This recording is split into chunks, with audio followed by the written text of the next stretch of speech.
In all cultures, the midwife's place is on the threshold of life, where intense human emotions, fear, hope, longing, triumph, and incredible physical power enable a new human being to emerge. Her vocation is unique. Sheila Kitzinger.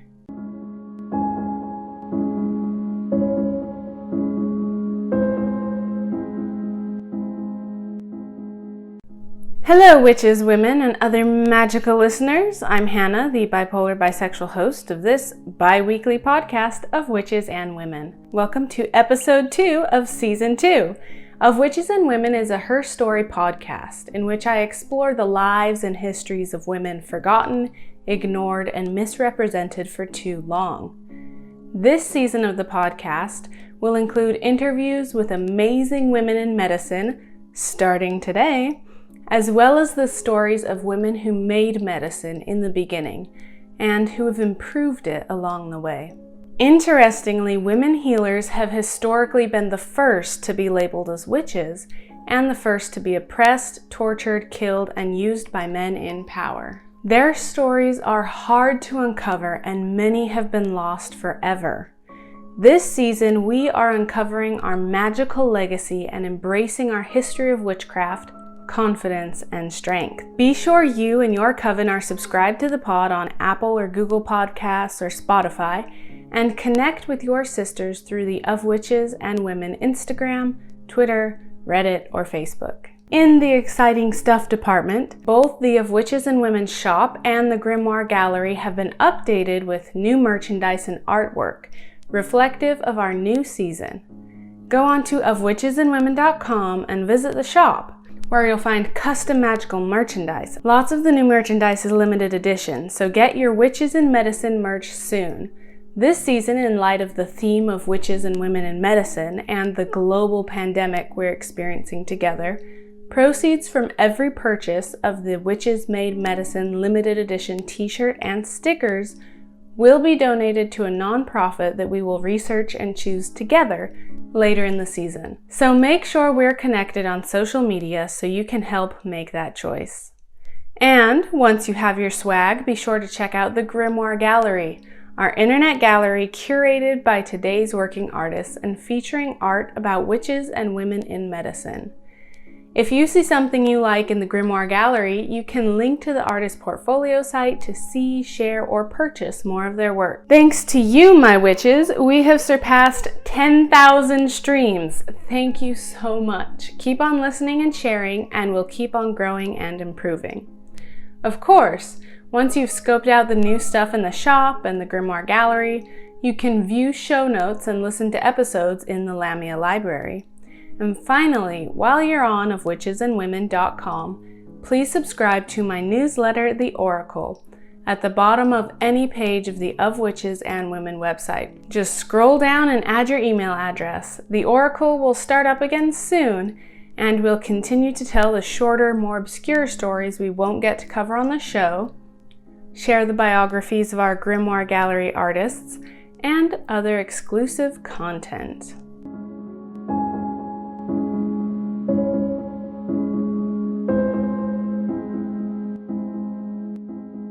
This season of the Of Witches and Women podcast is sponsored by Rae Clothing. Rae Clothing is an online boutique stocked with high-quality women's clothing that is flattering, comfortable, current, and inclusive. My favorite pieces right now are the beautiful black velvet dress, the Mariah, and this fabulous black blouse with sheer sleeves, the Millie. The Millie top is named in honor of an ancient Anglo-Saxon witch, Mildred. I told her story on the previous episode, so be sure you caught it on episode 23. Visit luarae.com, that's LUARAE.com, today to shop their fall collection and use the promo code WITCHES15 at checkout for a 15% discount just for you, my witchlings, just for you.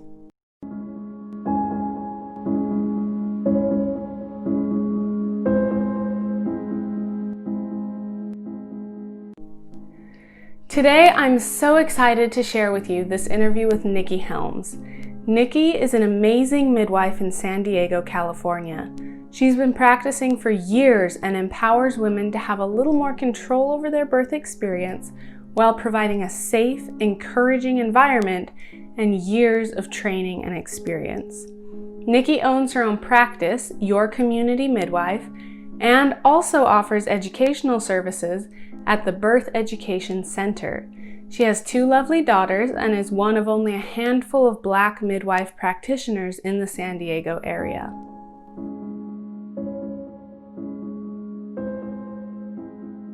Oh, and comparative religion is one of my favorite things, and I'm a big word nerd. Cool. Do you play like the word games on your phone and stuff? I was just doing that just a little while ago, and then I realized, like, oh my God, what time is it? Oh my God, okay. Yeah. I get distracted. But yeah, it was funny. I did a presentation this morning for another group where we were talking about menopause. And so we spent a little bit of time talking about the root word hyster, which is Greek for uterus. But you also find that root word in lots of non-flattering places like hysteria, Yep. like histrionics, like hysterectomy, like, oh, what was the other one that they came up with? Hysterical, people to be hysterical. So that was kind of fun. And then we talked a lot about the root word. What other one did we have? Hyster, and we were talking about oistro, and oistro is one of the root words for the word estrogen. And in Greek, it means frenzy. So it's just like, wow, craziness all over the place. And like, okay, right. So people who came up with these words just didn't have any real understanding of how women work. Okay, cool. Now I know. Yeah, I can see some biases emerging there. Just a little. First thing, and something that I feel is kind of not always well known or misconstrued, is midwifery is an ancient practice, but it's also still very much the norm in a lot of places. Like in the UK, it's pretty normal. But here in the US, it's very unusual. We don't see midwives in hospitals as much as they do in a lot of other countries. And so tell us what it is to be a certified midwife and what those qualifications are. Okay, well, for my certification, I have both a national certification and a license that's been issued by the state of California. So midwives are, we're not all that unusual. We're just not all that, we don't make all the noise, you know what I mean? Yeah. So to be a midwife in the United States, I wish we were more integrated into our care system like they do in Norway and Sweden and lots of other places in Europe. People are very well integrated into the current medical care system as low risk birth providers. Right. And unfortunately in the United States, a lot of things are driven by the almighty dollar and not necessarily the idea of providing the best care possible. So you don't really see midwives in hospitals. You do see certified nurse midwives in hospitals, which is slightly different than a certified professional midwife like myself. Nurse midwives obviously have a nursing background, which is, great and wonderful. And I love nurse midwives. However, in the state of California, they are governed by a different body altogether. So their practice parameters are a little different. Midwives tend to have a fair amount of autonomy, which we have worked and struggled and fought for, but hold on to with, the desperate talons of needing to be able to be as autonomous as we are. So, does that answer your question? I think it does. Yeah. Okay. I think what some people may not realize that I really want to emphasize is being a midwife is it's a medical degree, like it's a certification. You go to school, you understand the birthing process really well. Yes, it's a specialty, really. It's like everybody, all of these physicians that they all went to the same medical schooling. They all get the same kind of base knowledge. Hmm. And then they specialize, right? They may go into internal medicine, they may go into OBGYN, oncology, geriatrics, whatever it is they decide to go and specialize in. Right. I just went directly to the specialty. So I Hmm. went to midwifery school because I had the opportunity to go to midwifery school and I had the opportunity to go to nursing school, both in the same week. I got that phone call. Cool. And so I had to decide, what I was going to do. And I felt as though going to midwifery school was going to be a way for me to be um, more effective in my community and immediately so. Hmm. Like trying to change policies and protocols in a hospital is like trying to, steer a cruise ship. It's like, Jesus Christ, Sure. I'm going to probably be retired by the time you guys decide to take any of that in. And you may not take it in at all, and you don't have to. Hmm. Versus me as an independent practitioner, I went to school, for 3 years.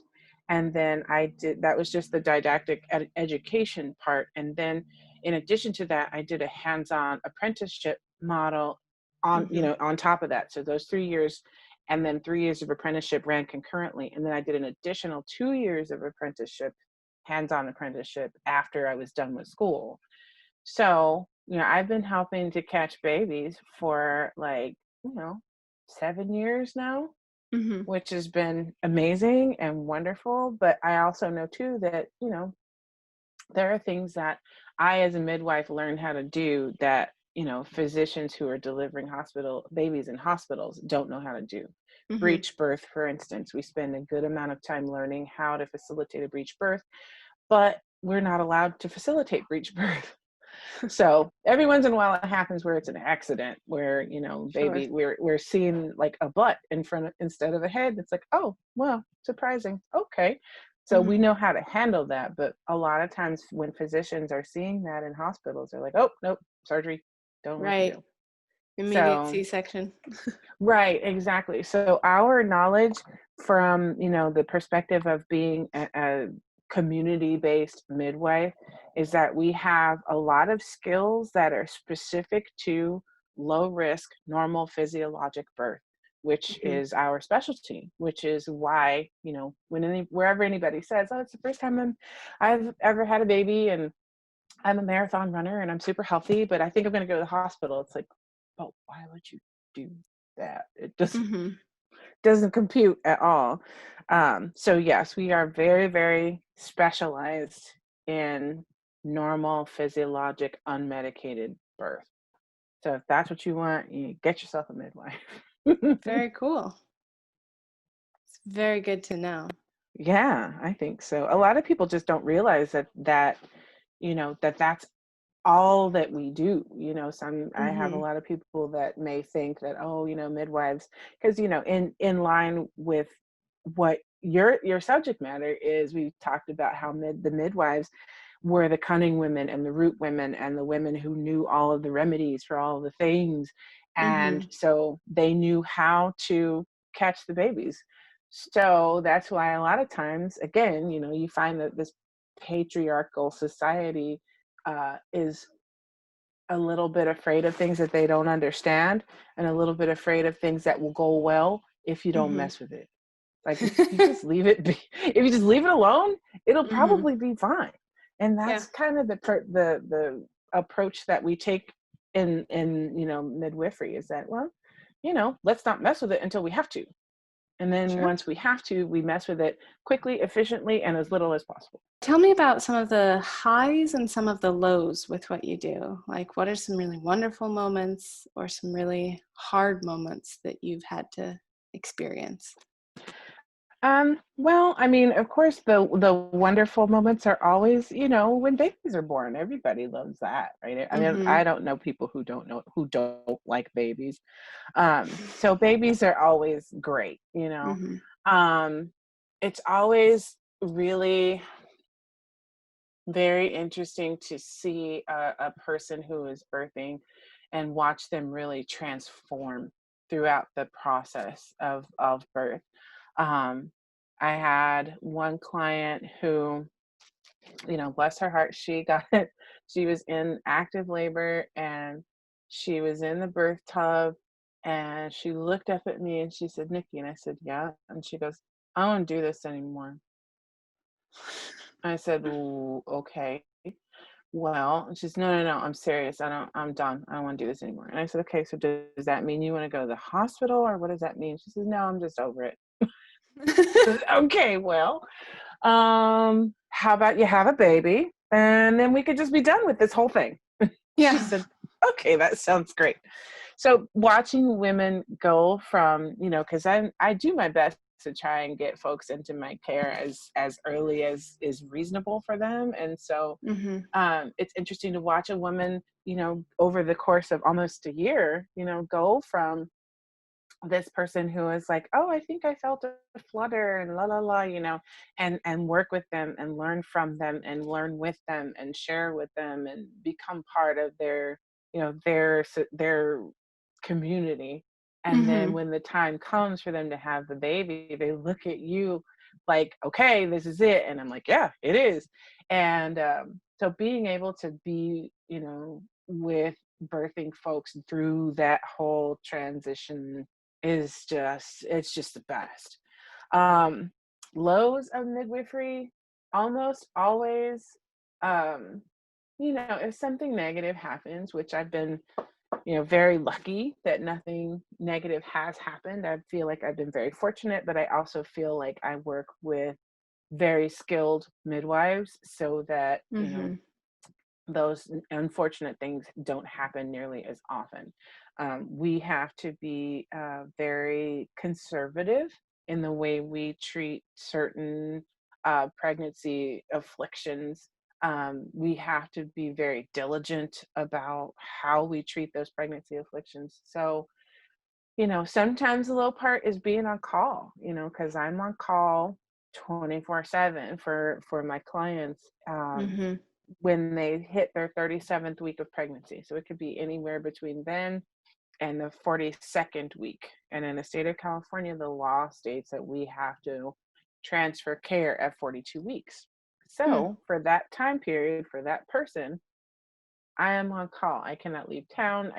I cannot go far. I have to have my phone on. I can't like go to the beach and go out into the water Mm-hmm. because I need to be close to the phone.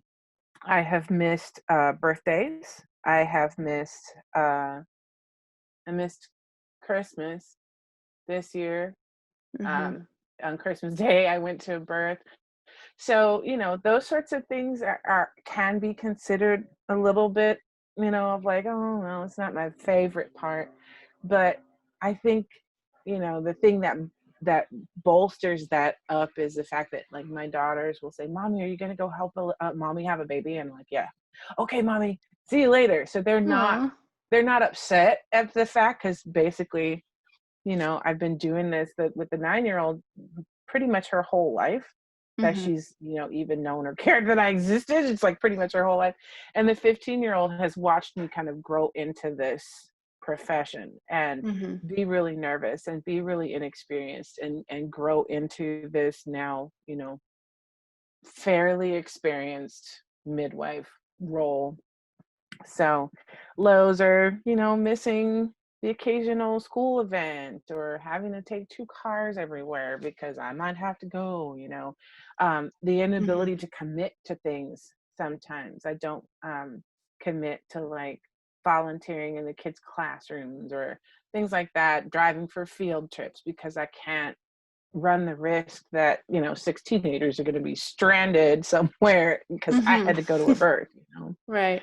So that's kind of a bummer for me, but I mean the benefits outweigh, the highs are outweighing the lows at this stage in the game by so much that I'm fine with it. I know people who have to be on call, and that was a really great sort of explanation of the drawbacks and things. You are one of just a very few Black midwives in San Diego. Is that still true since you, Yes.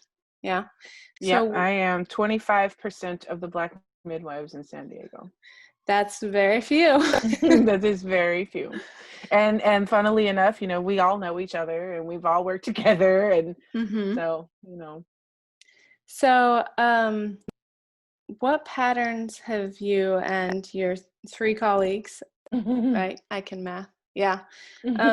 Seen, what patterns have you seen emerge? Do you see like people of color and like you want to help in a certain way that hospitals, aren't helping, or just like what patterns have you seen?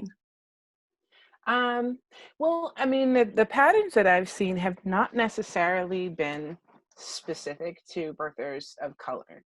Mm-hmm. The patterns that I have seen of, people who find their way to community birth or out of hospital birth, are that people are traumatized. They're, literally, some folks are suffering from PTSD from having had these hospital births where, things are not necessarily explained to them, and Mm-hmm. things are done to them, not necessarily for them or with their consent. There are things that just happen because it's just a matter of course for people who do, who see babies born 6, 8, 10 times a day, every day they go to work, Mm-hmm. versus that one person who has that one opportunity and that one experience. You know what I mean? So and so, it's sad to see that people will, that's the pattern. The pattern is that people are traumatized.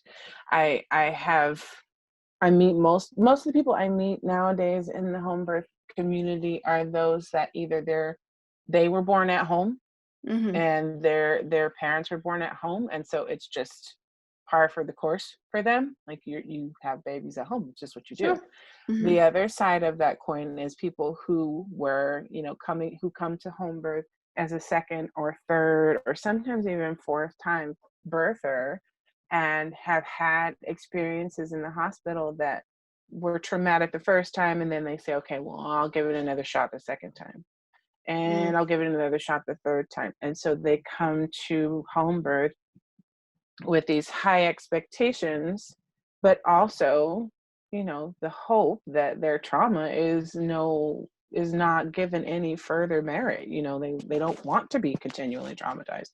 Right. So a lot of people that I meet outside the hospital will say that one of the first things they'll say is, I am never going back to the hospital to have Mm-hmm. another baby. That was awful.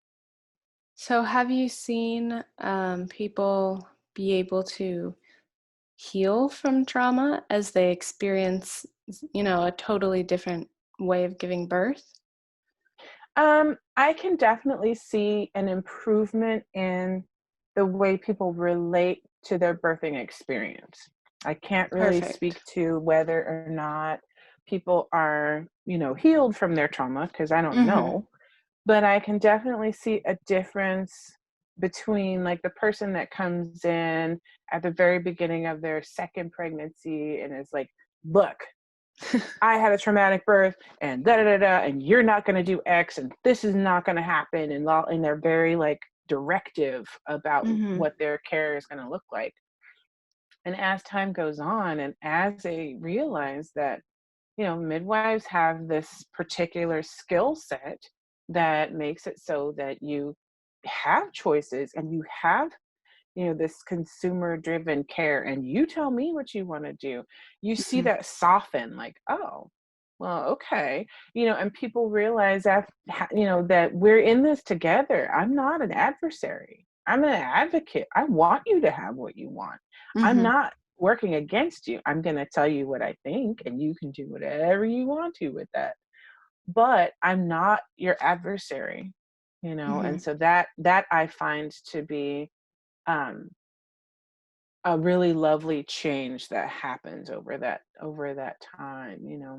Mm-hmm. um but I can't, I can make suggestions all day long, and Sure. even so, if I tell somebody, you're in the middle of their birth, like, okay, it's time for us to go to the hospital, even if they say no, all right, Mm-hmm. but that doesn't mean that I have to stay there and like watch them spiral downwards. I'll call 911 anyway and let the parents tell them to go away.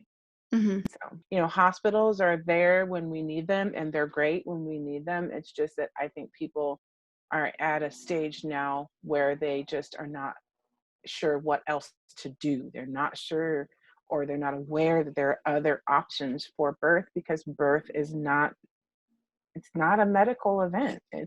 Mm-hmm. It's just something that happens. I don't know exactly how better to put it, but it's not Right. an emergency. Mm-hmm. Sick hospitals are for sick people, and people aren't sick; they're just pregnant. As much as I like to joke about it being an STD or a parasite, like pregnancy and birth, they're normal. They happen. Obviously, sometimes they're high risk or dangerous, but for the majority of the time, like, it can happen in a safe space without too much intervention. Mm-hmm. That's absolutely right. With our current healthcare system, and having seen people who are a little traumatized or wary coming in to give birth, if you could give women who are pregnant or want to become pregnant and have kids one piece of advice about the whole birthing process, what would that advice be? Here's what I would say. I would say that the one piece of advice I would give them is that birth is, and this is very, like, there's a whole teaching method called birthing from within, and so I would refer back to that. And birthing from within, it actually approaches birth in such a way that it talks about birth as being this very labyrinthine type of experience. Every Mm-hmm. corner you go around is a corner you haven't been around before, and so you may well be faced with these completely different experiences at every corner, Mm-hmm. right? So that's the piece of advice that I would give, is to be open to whatever those experiences happen to bring up for you in that moment. Yeah. If it's fear, if it's anger, if it's joy, just be open to it and ready for it and grounded in it, and then go down the path a little bit more until the next corner comes, and see what's around the next corner. Mm-hmm.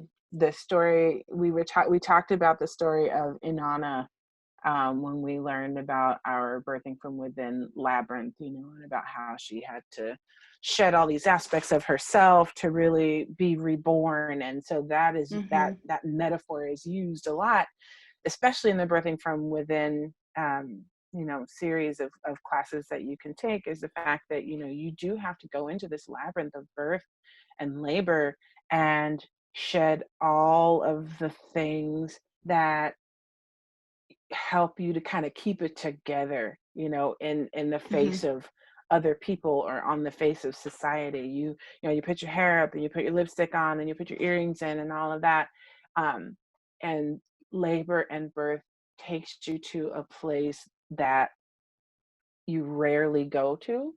It Mm-hmm. breaks you down in a way that is unfamiliar, and you have to be dependent on people in such a way that you've probably never ever had to depend on, like, physically depend on people like that before. Mm-hmm. So the word of advice would just be to be open to all of that, open to all of it. And that's a hard thing to do, because in this country, we're not programmed as people who identify as women. We're not programmed to be helpless. Right. We're programmed to be those people. I can do anything. I can juggle 17 things and have a baby, and start a career, and Sure. in birth, you have to be able to be vulnerable. Mm-hmm. And we're just, as a society, not very good at that. No, we are not. So no, we're not. Well, that's a beautiful answer. Vulnerability is so important, and so, I'm sure, frightening. I have Mhm. never given birth, but I'm already frightened. And just so that's very good advice. If you could advise women to like ask one question or look for one trait in their healthcare providers, what would be important to you? My advice would be to, because this is something that I struggled with coming up as a midwife and watching other midwives and learning how to midwife, is I always watch to see if when I'm asking a question of my care provider, are they listening or are Mm-hmm. they formulating a response? Mm-hmm. Because what happens is, and I remember doing this, like, oh, I know the answer to that, like halfway through the question, and then I don't hear the rest of the question because I've Right. already got the answer in my head. And I'm like, oh, okay, I'm going to do this. I'm going to tell them this. And I'm going to tell them about this root and that tincture and la, la, la. And I had a midwife who I worked with, the very first one that I worked with. I saw her do the same thing where she would listen, she would hear keywords that meant something to her, and you could see her brain go, okay, so I'm going to tell them this, this, and this, but she missed the last half of the question. Mm-hmm. So I would suggest that people would look to their care providers and really see if they're listening to the whole question. Are you Mm-hmm. listening to the entire statement of what I'm saying, or did you just hear heartburn and then think answer? You know what I mean? Yeah. And that's something that I struggled with, and I continue to struggle with every once in a while because I'm so excited about that I do have the answer. Like, Mm-hmm. yes, so to tell you all about it. But you really want to make sure that the care provider that you choose not only has the answers, but is listening to the entire question. Absolutely. That's brilliant advice. I've heard, the advice from psychologists and, communicators before, like, wait a few seconds, really absorb the question. And then, of course, I think that if our healthcare providers sort of focused on listening to us as individuals, which some do a brilliant job of, but I know some are pressed for time or overworked or tired, and they can't always do that. I think it would solve a lot of these sort of conflicts. I agree. Thanks for Yeah. chatting with me for so long. I didn't mean to take up so much of your time, but I couldn't Oh stop no. you. It's like, yes, tell me Yeah. more. Nope. No worries. I wish. Thank you so much. Take good Thank care. you. You too. Bye. Bye-bye.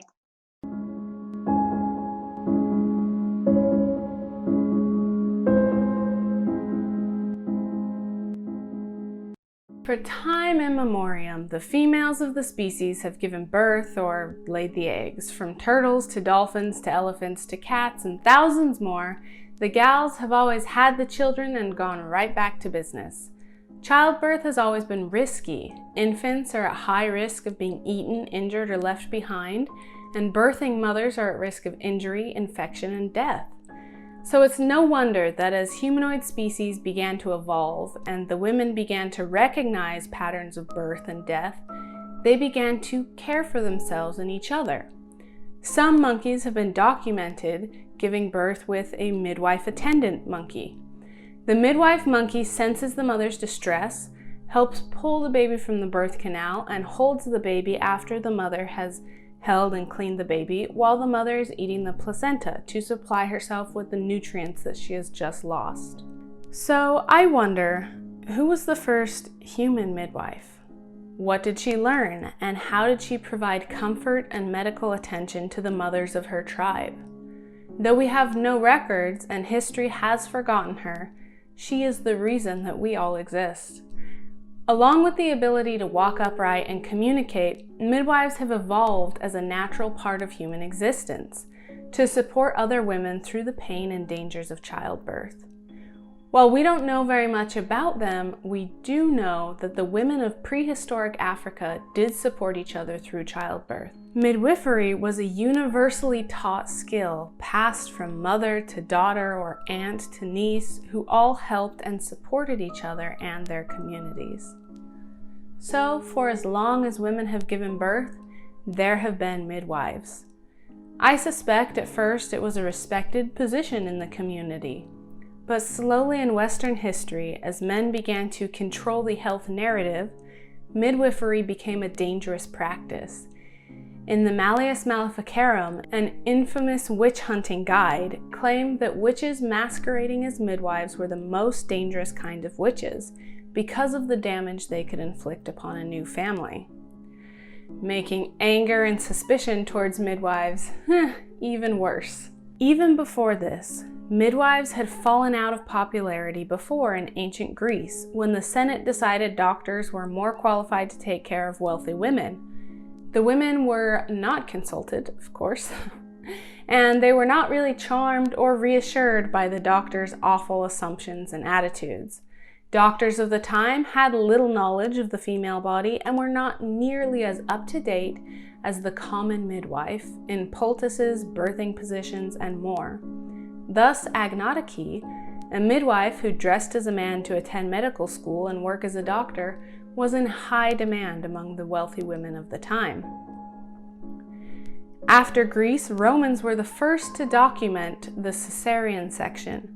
These cesarean sections were utilized at first not to save the life of the mother or child, but to cut a fetus from the womb after both had died or were about to die, since Roman burial rites could not be performed on pregnant women. It wasn't until the 1500s that a written account of mother and baby surviving a cesarean section appeared in Switzerland. But that doesn't mean that those were the first. Ancient Chinese etchings show C-sections on what appear to be living women. There are also references in Hindu, Greek, and Egyptian folklore to successful C-sections. In 1879, a British traveler observed a C-section performed in Uganda. The healer fed the pregnant woman a banana wine and used it to sanitize her belly. The healer cauterized the incision and applied a paste to the wound once the baby was removed and the wound was pinned closed. The paste fought off infection and the mother healed quickly.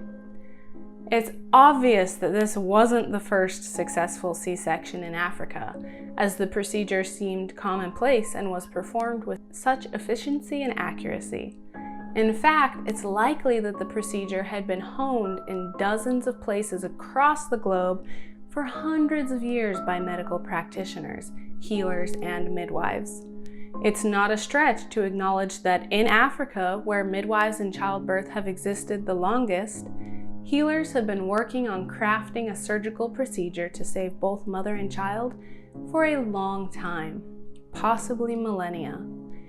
While the early C-section was only used in dire circumstances, today's C-sections take place in up to 1 out of 3 births in the United States, a number that most experts agree is unnecessarily high, especially considering that the US has the highest mother-infant mortality rate of any developed country, meaning we're ahead in number of surgeries and we're way behind in number of mothers who survive a US hospital birth. Sounds like it's time for us to learn from the midwives of old and the midwives of today.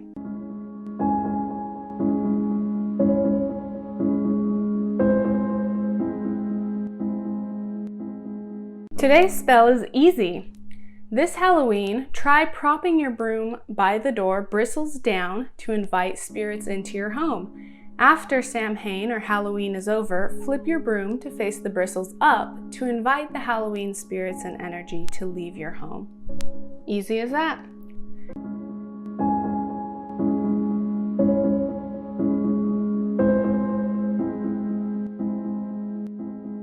That's a wrap on today's episode. Thank you so much for listening.